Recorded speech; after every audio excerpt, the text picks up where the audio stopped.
Hi friends, welcome back to Mahabharata series episode number 200. ఇప్పుడు వరకు జరిగిన కథ ఏంటంటే, కర్ణుడు సైన్యాధ్యక్షుడిగా నియమితమయ్యాడు. ఆ తర్వాత యుద్ధంలో మకర వ్యూహాన్ని పన్నాడు. దానికి దీటుగా అర్జునుడు అర్ధచందాకార వ్యూహాన్ని పన్నాడు. ఆ రోజు యుద్ధం ఘోరంగా సాగింది. దుశ్శాసనుడు సహదేవుడితో యుద్ధం చేస్తున్నాడు. అలాగే కర్ణుడు నకులుడితో యుద్ధం చేస్తున్నాడు.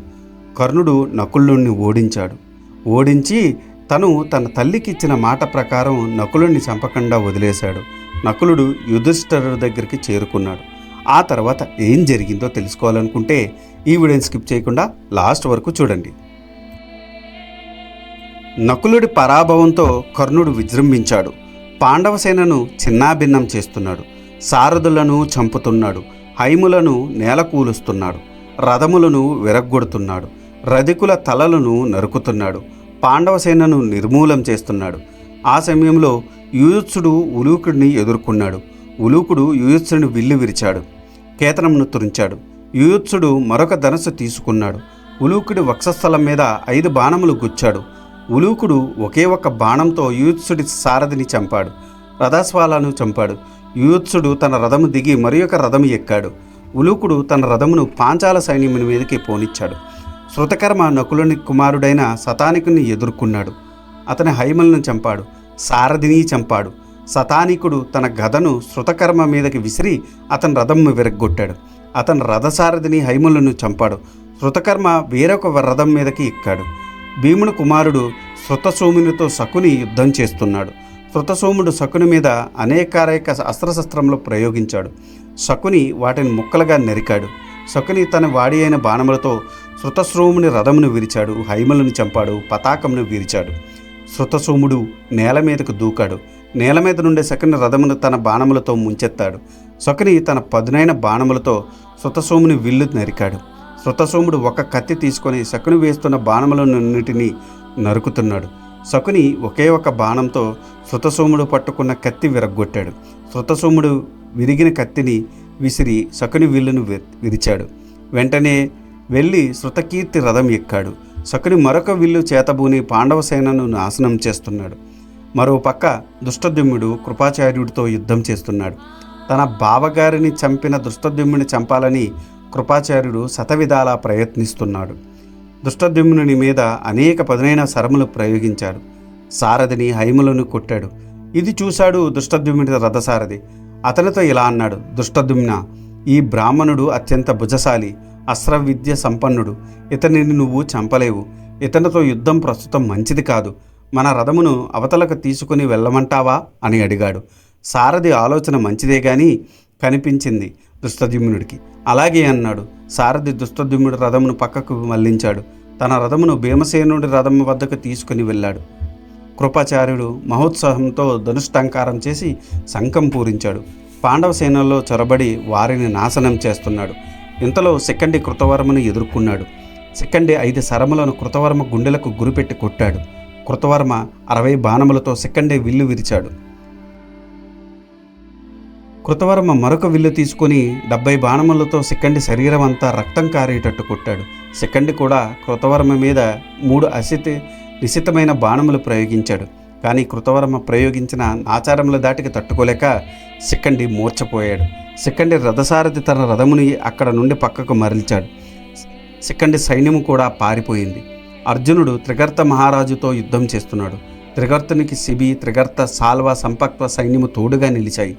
అతని సోదరులైన సత్యసేనుడు, చంద్రదేవుడు, మిత్రదేవుడు, మిత్రవర్మ, సౌమిత్రి, సువర్మ, సుశర్మ మొదలగు వారు కూడా అతనికి తోడుగా ఉన్నారు. వారందరూ అర్జునుడి మీద శరవర్షం కురిపిస్తున్నారు. ఆ శరవర్షమునకు చలించకుండా అర్జునుడు వారిని కూడా తన బాణములతో ముంచెత్తాడు. 5 బాణములు ప్రయోగించి శ్రౌత్రసోముని చంపాడు. 8 బాణములతో చంద్రదేవుణ్ణి చంపాడు. శత్రుదేవుణ్ణి శిలిముఖములతో సంహరించాడు. సత్యసేనుడు ఒకే ఈటిని బలంగా విసిరాడు. అది కృష్ణుడి భుజాన్ని చీల్చింది. అతని చేతిలో కొరడా కింద పడింది. అది చూసి అర్జునుడు కోపోద్రికుడయ్యాడు. ఒకే ఒక బాణంతో సత్యసేనుడు తల నరికాడు. మరొక బాణంతో మిత్రవర్మను చంపాడు. త్రిగర్త సైనికులు అర్జునుడిని చుట్టుముట్టారు. కానీ అర్జునుడు తన బాణములతో వారిని చెల్లాచెదరు చేశారు. వెండి మొనగల బాణములు ప్రయోగించి మిత్రసేనుడు తల నరికాడు. మరొక ఇనప బాణంతో సువర్మ వక్షస్థలంలో కొట్టాడు. సంపక్తుల మీదుగా అరుచుకుంటూ అర్జునుడు చుట్టుముట్టారు. అర్జునుడి మీద అనేక బాణములు అస్త్రములు ప్రయోగించారు. వారి ఆర్భాటం చూసి అర్జునుడు చిరునవ్వు నవ్వాడు. వారి మీద ఇంద్రాస్త్రము ప్రయోగించాడు. ఆ ఇంద్రాస్త్రముల నుండి బల్లము, అంజలికలు మొదలగు అనేక రకముల ఆయుధములు వేడిలి సంపక్తులను సంహరించసాగాయి. రథములు విరుగుతున్నాయి, పతాకములు పతనమవుతున్నాయి, సారథులు చస్తున్నారు. ఏనుగులు, హయములు, సైనికులు కలేబరములతో రణభూమి నిండిపోయింది. రక్తం ఏరులై పారుతూ ఉంది. అర్జునుడి అస్త్రశస్త్ర దాటికి తట్టుకోలేక సంపక్త సేన పారిపోయింది. మరోపక్క సుయోధనుడు ధర్మరాజుతో యుద్ధం చేస్తున్నాడు. సుయోధనుడు ధర్మరాజు మీద 9 బాణములు, సారథి మీద 1 బాణం వేశాడు. దానికి ధర్మజుడు కోపించి సుయోధనుని హైములను, రథసారథిని కొట్టాడు. పతాకంను విరిచాడు. సుయోధనుడు తీసుకున్న ఖడ్గము కూడా విరగ్గొట్టాడు. దానితో సుయోధను రథం నుండి కిందకి దుమికి యుద్ధ రంగం నుండి తొలగిపోయాడు. అది చూసి అశ్వత్థామ, కర్ణుడు, కృపాచార్యుడు, ఇతర రాజులు సుయోధనునికి సాయంగా వచ్చారు. భీమార్జున, నకుల, సహదేవులు ధర్మరాజుకి సాయంగా వచ్చారు. అప్పటికి అపారణమైంది. మహామహావీరులందరూ ఒక చోటికి చేరుకున్నారు. తమ తమ బలమును ఉత్సాహపరుస్తూ యుద్ధం చేస్తున్నారు. యుద్ధం భయంకరంగా సాగుతూ ఉంది అని చెప్తున్న సంజయునికి అడ్డుతగిలి ధృతరాష్ట్రుడు ఇలా అన్నాడు. సంజయ, అందరి గురించి చెప్తున్నావు, మా సుయోధను గురించి చెప్పు. అతడు ఏమయ్యాడు, ఎక్కడికి వెళ్ళాడు అని అడిగాడు. సంజయుడు ఇలా చెప్పసాగాడు. ధృతరాష్ట్ర మహారాజా, నీ కుమారుడు విరధుడయ్యాడు, కానీ రణరంగం నుండి పారిపోలేదు. మరొక రథమును సమకూర్చుకొని వెంటనే రణరంగంలోకి వచ్చాడు. తన సారథితో, సారథి, నీవు వెంటనే మన రథమును ధర్మరాజు రథము వద్దకు పోనిమ్ము అని అన్నాడు. అది చూశాడు ధర్మరాజు. సారథి, ఆ వచ్చువాడు సుయోధనుడు, మన రథము అతని రథమునకు ఎదురుగా నిలుపుము అని అన్నాడు. ఆ మహాయోధులిద్దరూ ఎదురుగా నిలబడ్డారు. మహాకోపంతో సుయోధనుడు యుధిష్ఠిరుని విల్లు విరిచాడు. ధర్మరాజు మరొక విల్లు తీసుకొని సుయోధనుడు విల్లు నరికాడు. నీ కుమారుడు మరొక ధనస్సును తీసుకొని ధర్మరాజు మీద బాణప్రయోగం చేశాడు. ఒకరి శరీరం ఒకరు బాణవృష్టి కురిపించుకున్నారు. ఇద్దరు శరీరములు గాయపడ్డాయి. సుయోధనుడు ఒక బల్లెమును ధర్మరాజు మీదకి విసిరాడు. ధర్మజుడు దాన్ని మధ్యలోనే ఖండించి సుయోధను గుండెల మీద కొట్టాడు. ధర్మరాజు ఒక శిలీముఖముతో సుయోధనుడి శరీరం చీట్లు పడేటట్టు కొట్టాడు. సుయోధనుడు తన గద తీసుకున్నాడు. కిందకి దిగి ధర్మరాజు మీదకు వస్తున్నాడు. ధర్మరాజు శక్తి బాణమును సుయోధనుడి మీద ప్రయోగించాడు. సుయోధనుడు మరలా రథం ఎక్కి ధర్మజుడి మీద బాణప్రయోగం చేశాడు. కానీ అప్పటికే సుయోధనుడు బాగా రక్తస్రావం అయింది. అందుకని ఒకంత మూర్ఛిల్లాడు. అది చూసి కృతవర్మ సుయోధనునికి, యుధిష్ఠిరునికి మధ్యలో ప్రవేశించాడు. అది చూసి భీమసేనుడు కృతవర్మను ఎదుర్కొన్నాడు. అప్పుడు కౌరవ సైన్యం కృతవర్మకు సాయంగా వచ్చింది. ఇంతలో సుయోధనుడు మూర్ఛ నుండి తేరుకున్నాడు. ఎదురుగా అర్జునుడు కనిపించాడు. అర్జునుడి మీద అత్యంత పదునైన బాణములను వేశాడు. వెంటనే అర్జునుడు సుయోధను పతాకమును తుంచి సారథిని హైములను కొట్టాడు. అశ్వత్థామ ఆ బాణముల మధ్యలోనే త్రుంచాడు. అర్జునుడు సుయోధను వదిలిపెట్టి అశ్వత్థామను ఎదుర్కొన్నాడు. అశ్వత్థామ విల్లును విరిచి అతని హైములను సంహరించాడు. ఇంతలో కృపాచార్యుడు అర్జునుడిని ఎదుర్కొన్నాడు. అర్జునుడు కృపాచార్యుడి ధనస్సును ఖండించాడు. కృతవర్మ అర్జునుడిని ఎదుర్కొన్నాడు. అర్జునుడు కృతవర్మ విల్లును ఖండించి అతని పతాకమును పడగొట్టాడు. హైమలను చంపాడు. ఇంతలో దుశ్శాసనుడు అర్జునుడిని ఎదుర్కొన్నాడు. అర్జునుడు అతని విల్లును రెండుగా ఖండించాడు. అర్జునుడు వీరిని వదిలి కర్ణుడు ఉన్న వంకకు రథమును పోనిచ్చాడు. అది చూసి కర్ణుడు అర్జునుడికి 3 బాణములతోనూ, కృష్ణుణ్ణి 20 బాణములతోనూ ఒళ్ళు చీరుకుపోయేటట్టు కొట్టాడు. అప్పటిదాకా కర్ణుడు సాత్యకితో యుద్ధం చేస్తున్నాడు. అర్జునుడు వచ్చిన తర్వాత కూడా కర్ణుడు అర్జునుడితోనూ సాత్యకితోనూ కలిసి యుద్ధం చేస్తున్నాడు. కర్ణుడు 100 శిలీముఖ బాణములతో సాత్యకి సారథిని, పతాకమును, హైమలను, రథములను కొట్టాడు.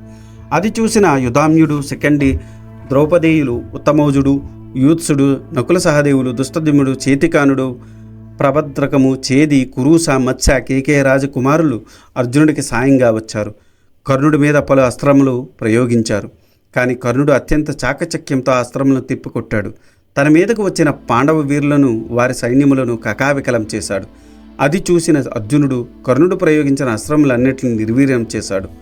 తన శిలీముఖ బాణములతో కౌరవసేనలను చెదరగొట్టాడు. అప్పటికి సాయంత్రం అయింది. నలుపక్కల చీకట్లో కమ్ముకుంటున్నాయి. అప్పటిదాకా కౌరవసేనలు అర్జునుడి దాటికి తట్టుకోలేక పారిపోతున్నాయి. పాండవ సేనలు కూడా తమ తమ విడుదలకు చేరుకున్నాయి. కర్ణుడు మొదటి రోజు యుద్ధం ఇలా మొదలైంది అని సంజయుడు ధృతరాష్ట్రుడు మహారాజుతో కర్ణుడు మొదటి రోజు యుద్ధ విశేషాలను వివరించాడు. ఇది ఈనాటి వీడియో. ఆ తర్వాత ఏం జరిగిందో తెలుసుకోవాలనుకుంటే మీరు నా నెక్స్ట్ వీడియో కోసం వెయిట్ చేయాల్సిందే. దానికన్నా ముందు నాదొక చిన్న రిక్వెస్ట్. నేను చేసే ఈ మహాభారత సిరీస్ వ్యాస భారతం నుండి కవిత్రయం అంటే నన్నయ్య గారు, తిక్కన గారు, ఎర్రాప్రగడ గారు తెలుగులోకి అనువదించారు. అదే ఈ మహాభారతాన్ని నేను మీకు యథాతథంగా అందించాలనే సదుద్దేశంతో ఈ వీడియోలు చేస్తున్నాను.